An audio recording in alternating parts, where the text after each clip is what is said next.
Example 1. Function A is a given graph. Function B is a given equation. We need to determine which statement is true. Let's start by finding out what we're even being asked for. Both of these statements are discussing the slope of the two functions. However, one of them is saying that function A has a greater slope than function B, while the other option is saying that function A has a slope that is less than that of function B. Let's go look at our two functions and see what we learn. So function A is a graph, and we have learned from previous lessons and in the introduction today that when you have a graph and you need to find its slope, you are looking for the relationship of the rise versus the run. And in previous lessons, we have learned that you can do that very easily by finding any two clean coordinate points along your given line. Remembering that a clean coordinate point, while not a technical term, is a point that goes perfectly through the corner. It's not somewhere in between.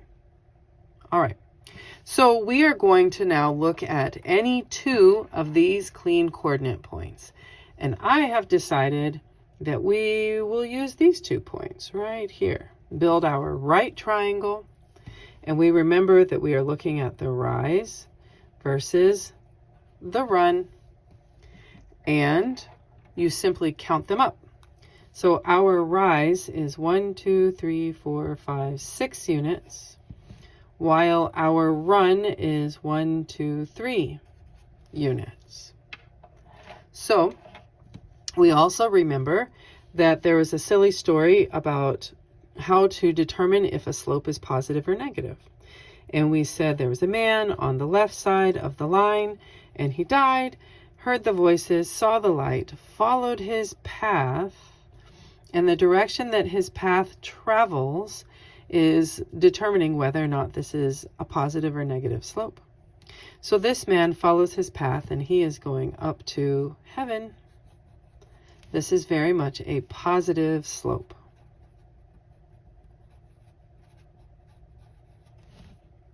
As a result, we can now say that our rise is 6, our run is 3, and when you simplify and reduce that, 6 divided by 3 is 2.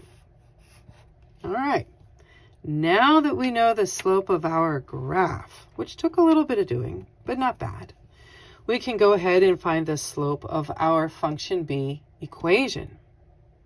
As we know, y equals mx plus b. We have done that again and again.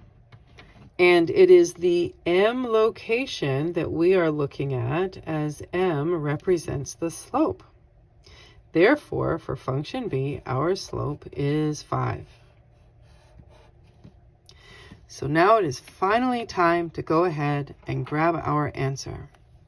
We have function A in comparison to function B. Function A had a slope of 2. Function B had a slope of 5. And 2 is definitely less than 5. Therefore, our final answer is B. And there you go.